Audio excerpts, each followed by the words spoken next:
საღამომშვიდობისა ტელეკომპანია ბორჯომის ეთერშია საინფორმაციო პროგრამა დღის ქრონიკა. ახალ ამბებს ჩემს კოლეგებთან ერთად მე ნინო ვარდაპეტიანი გაგაცნობთ. ბორჯომ-ლიგანის ყოფილი სამთავრობო რეზიდენცია, ეგრეთ წოდებული რომანოვების სასახლე სამართავად საპარტნიორო ფონდს გადაეცა. განცხადება ამის შესახებ ეკონომიკის მინისტრმა დიმიტრი ქუმსიშვილმა გააკეთა.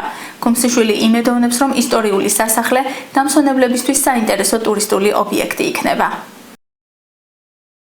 ჩვენი სურვილი იყო, რომ რომანოვების სასახლე გრძელვადიანი სარგებლობის პირობით ინვესტორისთვის გადაგვეცა. დაახლოებით 50-მდე ინვესტორს ვესაუბრე, მაგრამ საბოლოო შეთანხმებას ვერ მივაღწიეთ. ზოგიერთი მათგანი გვთავაზობდა სასახლის ტერიტორიაზე სასტუმროს აშენებას, მაგრამ ეს შეუძლებელი იყო, რადგან ობიექტს კულტურული მემკვიდრეობის ძეგლის სტატუსი აქვს. ეს განცხადება ეკონომიკის მინისტრმა დიმიტრი ქუმსიშვილმა გააკეთა და აქვე განაცხადა, რომ სასახლე სამართავად საპარტნიორო ფონდს გადაეცა. ფონდი ვალდებულია რეზიდენციას აღდგენითი სამუშაოები ჩაუტაროს. 2005 წლიდან რომანოვების სასახლე ექს-პრეზიდენტ მიხეილ სააკაშვილის საზაფხულო რეზიდენცია იყო. 2015 წელს საპრივატიზაციო ობიექტების ნუსხაში შედიოდა. ეგრეთ წოდებული რომანოვების სასახლე ეკონომიკის სამართლის ბალანსი იყო ამ წლების განმავლობაში.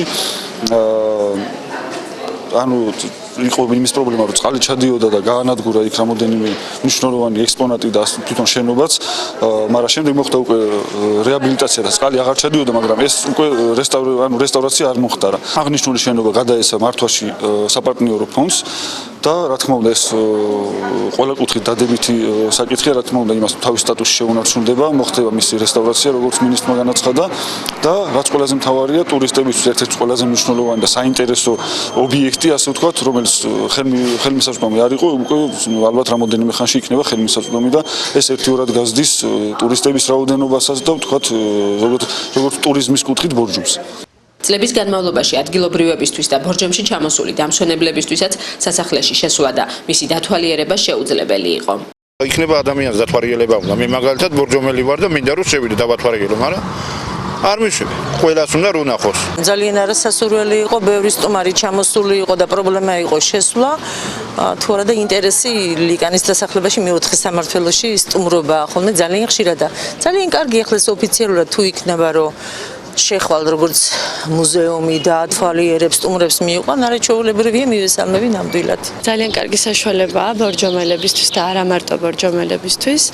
თუ გვექნება ეს საშუალება, რომ შევიდეთ დავათვალიეროთ, რადგან მუზეუმის სტატუსი თუ ექნება, უფრო მეტი ნახავს, ჩამოსული სტუმარი ნახავს. რომანოვების სასახლე კულტურული მემკვიდრეობის ძეგლის სტატუსით სარგებლობს. ვიცე-პრემიერი იმედოვნებს, რომ მისი აღდგენა რესტავრაციის შემდეგ ისტორიული სასახლე დამსვენებლებისთვის საინტერესო ტურისტული ობიექტი იქნება. რესპუბლიკური პარტია 2016 წლის საპარლამენტო არჩევნებში მონაწილეობას დამოუკიდებლად მიიღებს. როგორც რესპუბლიკელები აცხადებენ, ეს გადაწყვეტილება არ ნიშნავს პარტიის დაუყოვნებლივ გასვლას კოალიციიდან, საპარლამენტო უმრავლესობიდან, მთავრობიდან და ადგილებზე საკრებულოების უმრავლესობიდან. ეს საკითხი მათი განცხადებით ეტაპობრივად გადაწყდება. როგორ შეფასებას აძლევენ ადგილობრივები რესპუბლიკური პარტიის გადაწყვეტილებას? თემით ჩვენი გადამღები ჯგუფი დაინტერესდა. რასაც ტელევიზორში ამბობენ, მე მგონი ხმას არავინ არ მიცემთ მაგათთან. აქამდესაც უნდა დაშლილიყვნენ ისე, რომ გავიგოთ ვინ რა არის და ვინ რაც წარმოადგენს საერთოდ ხალხისთვის არც ერთი არ არის, მე თუ მკითხავ. მე ვფიქრობ, რესპუბლიკელებს შანსი არ აქვთ დამოუკიდებლად წარმატებას მიაღწიონ. ხალხზე ძალიან ბევრი რამეა დამოუკიდებული ხალხის აზრზე, მაგრამ თვითონ გადაწყვეტენ ერთ სიტყვით შიგნით როგორ იქნება. არ მგონია დიდი შანსი ქონდეთ. იმიტომ რომ ხალხი ყველაფერს ხედავს მაინც. ყველას თავთავისი მომხრე ყავს. ყველას ხარდამჭერი, მაგრამ ყველაზე დიდი ხარდაჭერი ხალხია მაინც. ვისურვებდი რომ უკეთესი იყოს მომავალი. ეგ მაგაცია დამოკიდებული როგორ წარმართავენ თავის საქმიანობას. თქვენი აზრით დადგა თუ არა კოალიცია დაშლის საფრთხის ქვეშ? კი. დგას. დაშლის პირას უკვე არის, რა თქმა უნდა. და ასე ჯობია. და რაც შეეხება რესპუბლიკელებს, ჩემი აზრით, ესენი ვერ გადალახავენ იმ ბარიერს, ანუ 5%-ს, რაზეც ეგენი ფიქრობენ. ოცნება უკვე დაუყულია, ასე ვიტყვი მე და დაიღუპება საერთოდ. ის რა ქვია რესპუბლიკელები მე მგონი უფრო კარგად სწავლენ და კარგად გაიმარჯვებენ. ხალხი დაიძირა, ყველანაირად უკუბიდის წამლის ფული არ აქვს. მოხუცებული რომ წამლის მივიდნენ წაბალი იყინონ და დალიონ და მოიჩინონ თავი. სახალხო დამცველმა 2015 წლის ადამიანის უფლებათა და თავისუფლებათა დაცვის მდგომარეობის შესახებ ანგარიში წარადგინა, სადაც საუბარია როგორც სხვადასხვა სახელმწიფო ორგანოების მხრიდან განხორციელებულ ცვლილებებზე, ასევე ადამიანის უფლებების დარღვევის ფაქტებზე. დოკუმენტში პოზიტიურად არის შეფასებული სახელმწიფო უსაფრთხოების სფეროში განხორციელებული ცვლილებები, რომელიც შინაგან საქმეთა სამინისტროდან სახელმწიფო უსაფრთხოების სამსახურის გამოყოფას ითვალისწინებდა. ასევე სასჯელ აღსრულების დაწესებულებებში პატიმართა სიკვდილიანობის შემცირებული შემთხვევები. თუმცა საუბარია პრობლემებზეც, მათ შორის სახელმწიფო უნივერსიტეტში ეგრეთ წოდებული ODR-ების არსებობაზე, იუსტიციის უმაღლეს საბჭოში მიმდინარე მოსამართლეთა დაწინაურების და დანიშვნის გაუმჭვირვალე და ფორმალურ პროცესებზე. ანგარიშის მიხედვით 2015 წლის განმავლობაში მასშტაბური სახე მიიღო ადამიანების პირადი ცხოვრების ხელშეუხებლობის დარღვევამ. შრომის უსაფრთხოების მინიმალური სტანდარტების არარსებობა და სამუშაო ადგილზე დაშავებულთა და გარდაცვლილთა საანგაშო რიცხვი კვლავ სახეზეა. დაბალია ქალთა პოლიტიკური და ეკონომიკური აქტივობა, შემაშფოთებელია ქალთა მიმართ ძალადობისა და ოჯახში ძალადობის მასშტაბები, განსაკუთრებულ პრობლემას ფემიციდი წარმოადგენს, გარდა ამისა ნიშანდობლივია ადრეულ ასაკში ქორწინების მაღალი მაჩვენებელი, გამოწვევად რჩება ჰომოფობიური დამოკიდებულება, ლგბტ-თა მიმართ და სიძულვილის ნიადაგზე ჩადენილი დანაშაულებების დროული და ეფექტური გამოძიება. პრობლემურია ბავშვთა სიკვდილიანობისა და სიღარიბის მაღალი მაჩვენებელი, არასრულწლოვანთა ცხოვრების არასათანადო დონე მიუწვდომელი სახელმწიფოს ჯანდაცვის მომსახურება, ბავშვთა მიმართ ძალადობისადმი საზოგადოების ტოლერანტული დამოკიდებულება. პრობლემას წარმოადგენს რელიგიის თავისუფლების სრულყოფილად სარგებლობა. სახელმწიფო ტუბერკულოზის მკურნალობის კონტროლის ახალ სისტემაზე მუშაობს. ამის შესახებ ტუბერკულოზისა და ფილტვის დაავადებათა ეროვნული ცენტრის დირექტორმა საქართველოს რეგიონულ მაუწყებელთა ასოციაციასთან საუბრისას განაცხადა. ზაზა ავალიანის განმარტებით უახლოეს მომავალში პაციენტებს შესაძლოა წამლის დოზირებისა და მიღების კონტროლისთვის ექიმთან მისვლა აღარ დასჭირდეთ. სისტემა ტესტს ჯერ თბილისში გაივლის, შემდეგ კი მისი დანერგვა რეგიონებშიც იგეგმება. შეგახსენებთ, რომ საქართველოში ტუბერკულოზის სამკურნალოდ 10 რეგიონული ცენტრი და 60-ზე მეტი კაბინეტი ფუნქციონირებს.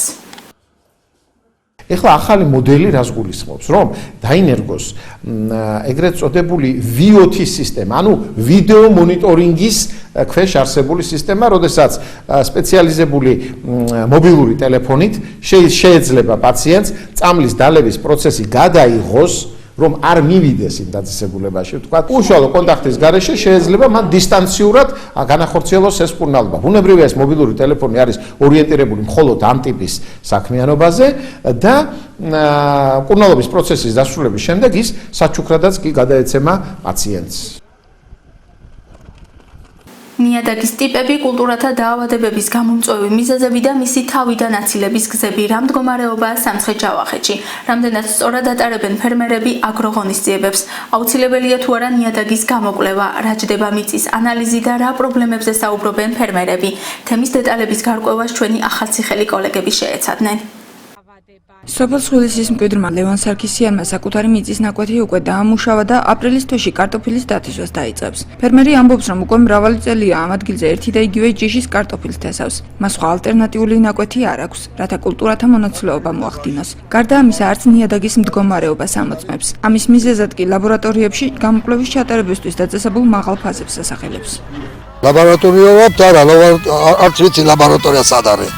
ლევან სარქისიანის მსგავსად კულტურათა მონაცვლეობას სხვილისის არც სხვა მაცხოვრებლები ახდენენ. ამბობენ, რომ სხვა კულტურა ნაკვეთში დასათესად შესაძლოა 5 ან 6 წელიწადში ერთხელ შეიტანონ. ნიადაგის კვლევასა და კონტროლთან დაკავშირებით კი ფინანსური პრობლემების გარდა სხვა მიზეზებსაც ასახელებენ. ფერმერთა უმეტესობა ირწმუნება, რომ არ იცის სად და როგორ ხდება ნიადაგის გამოკვლევა. კარგი იქნება ლაბორატორია ჩვენს მუნიციპალიტეტშიც იყოს, რადგან დედაქალაქში ანალიზის გასაკეთებლად წასვლა დიდ ხარჯებთან არის დაკავშირებული.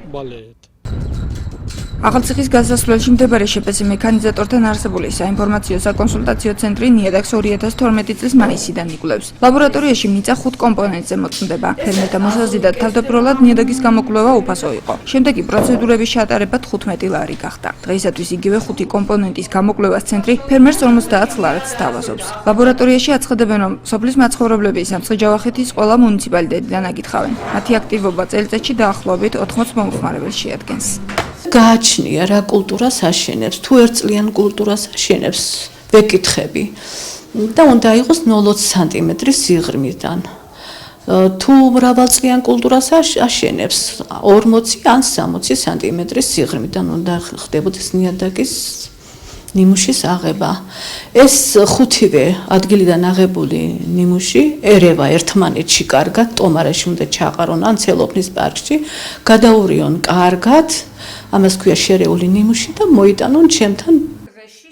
ნიადაგის სამ კომპონენტს სრულიად უსასყიდლოდ იკვლევს სოფლის მეურნეობის სამინისტროს სამცხე-ჯავახეთის რეგიონული სამმართველო. შესამოწმებლად შესაბამისი მასალის სამმართველოში მიტანა ნებისმიერ მსურველს შეუძლია. გარდა ამისა, თანამშრომლები სოფლებში თავადაც გადიან და სოციალურად დაუცველთათვის ნიადაგიდან საანალიზო მასალის აღებას ადგილზევე ახდენენ. სამმართველოში განმარტავენ, რომ აღნიშნული ღონისძიების მთავარ მიზანს ნიადაგის კვლევის კულტურის დანერგვა წარმოადგენს. ვთავაზობთ ფერმერებს სამ ძირითად ელემენტზე აზოტი, ფოსფორი, კალიუმზე და pH-ზე ხარისხობრივ გამოკვლევას. ჩვენთან საკმაოდ არის დაავადებული ნიადაგები, იმიტომ რომ აგროღონისძიებების გატარება ძალიან ხშირად არასწორად ხდება, დროულად აგროვადებში არ ხდება ნიადაგების დამუშავება, ასევე არ ხდება სათესლე კარტოფილის გადარჩევა, არ ხდება მოსავლის აღების დროს დაავადებული კარტოფილი იქნება ეს თუ ნებისმიერი კულტურა, პომიდორი, კიტრი და ასე შემდეგ ნებისმიერი სასოფლო სამეურნეო კულტურის ნიადაგიდან გამოტანა და გასუფთავება.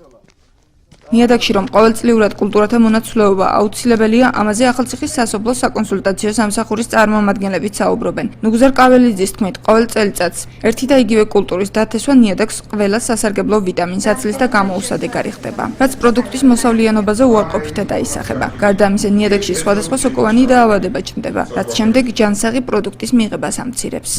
Წამლობიდან გამომდინარე ერთი და იგივე ნივთიერების დალექვა ხდება და ნარჩენების დარჩენა ხდება ნიადაგში. მეორე, მნიშვნელოვანია რომ ერთნაირი პათოლოგების დაავადებები ვრცელდება, სოკოვანი დაავადებები. სოფლის მეურნეობის სფეროში მომუშავე არასამთავრობო და სამთავრობო ორგანიზაციების წარმომადგენლები და ექსპერტები ფერმერებს ერთი და იგივე ნაკვეთზე ყოველწლიურად ახალი კულტურის დათესვას ურჩევენ, რაც მის მოსავლიანობაზე ცდადებითად აისახება. ნიადაგის დაავადებების თავიდან აცილებას შესაძლებელი გახდება და პროდუქტსაც სუფთას და ნატურალურს მიიღებთ. თუმცა ექსპერტები ამბობენ, რომ დღეს რეალური სურათი უარყოფითია. მათ რჩევებს მხოლოდ ის ფერმერები ითვალისწინებენ, რომელთაც თავიანთი საქმიანობის სერიოზულ ბიზნესად გადაქცევა სურთ.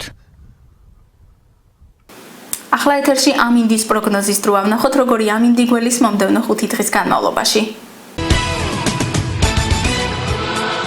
ამინდის სპონსორია სამშენებლო და სარემონტო მაღაზია ჩანკო. აქ ხარისხი ფასზე მაღალია. ხვალ 2 აპრილის ბორჯომში ნაწილობრივ წვიმაა მოსალოდნელი. მინიმალური ტემპერატურა 4, მაქსიმალური კი 16 გრადუსი დაფიქსირდება. დილიდან მზე იქნება 10 საათზე 11 გრადუსი სითბო დაფიქსირდება. 16 გრადუსამდე გათბება ჰაერით 13 საათზე. 16 გრადუსი იქნება 16 საათზეც. ღრუბლიანობა მოიმატებს და 11 გრადუსამდე დაიკლებს ტემპერატურა 19 საათზე. 22 საათზე 8 გრადუსი დაფიქსირდება. რაც შეეხება მომდევნო დღეებს, ნალექია მოსალოდნელი 3 აპრილსაც. ტემპერატურა 4 გრადუსი დაფიქსირდება. ნალექი შეწყდება 4 აპრილიდან, სითბო 6 გრადუსი იქნება. 11 გრადუსი დაფიქსირდება და მზე და ღრუბელი იქნება 5 აპრილს. უმეტესად მზიანი ამინდია მოსალოდნელი 6 აპრილს, ჰაერი 15 გრადუსამდე გათბება. მზე იქნება 7 აპრილსაც, ტემპერატურა 19 გრადუსამდე მოიმატებს. ამინდი ხშირად იცვლება, ჩვენ მისი არჩევა არ შეგვიძლია, მაგრამ შეგვიძლია ავირჩიოთ სამშენებლო მაღაზია ჩანკო, რომელიც გთავაზობთ სარემონტო მასალების ფართო არჩევანს. ჩანკო თქვენი ამინდის სპონსორია. ასეთი იყო დღევანდელი ახალი ამბები. დღის ქრონიკის ნახვა შეგიძლიათ ტელეკომპანია ბორჯომის ვებგვერდსა და Facebook-ის გვერდზე. გმადლობთ ყურადღებისთვის. მე ერთი კვირით გემშვიდობებით, ნახვამდის.